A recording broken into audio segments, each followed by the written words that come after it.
Landmark placement is fairly straightforward.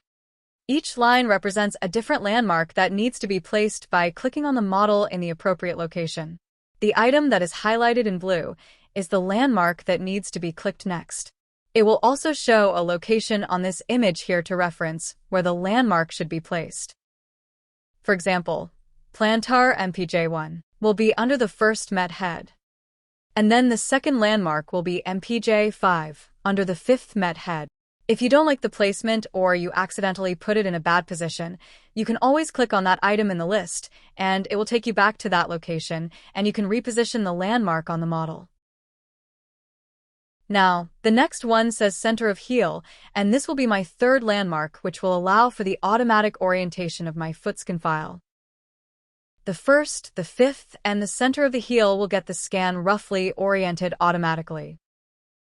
After the scan is automatically oriented, the software will attempt to find the lateral malleolus, the medial malleolus, and the back of the heel.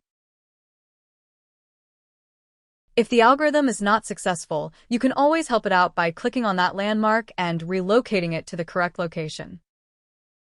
It's always important to double-check the automatic landmarks to make sure they are in the most accurate anatomical location. Keep going down the list, following the next one that is in blue, which is the medial arch apex point. And now the medial MPJ1 and then the medial top. I would recommend putting it at the highest point on the medial side of your scan, and the same for the lateral side of a scan. Then there's the lateral MPJ5 and finally the front of the ankle. This is best located in between the lateral and medial malleolus marks. Double check and make sure all your landmarks are in the ideal location, but if you need to change them later, you can always come back to this step to make sure they're as accurate as possible. Next, there are two selection modes which will give you the option to align this model based on placing the foot landmarks horizontally on the ground plane or the shank and calf landmarks vertically. Either one is possible, and there are different use cases where each may be more appropriate. However, you can always override it and manually change the positioning of the model in later stages. Once you're satisfied with the landmark placement, click Apply to move to the Mesh Editing step. To import a foot scan using a color OBJ file, first start by importing the OBJ model using File, Import Foot Scan. Open the Visual Setting tab and click Import Scan Texture. Navigate to your texture file on your computer and double-click to import. Then use the toggle switch to turn it off or back on.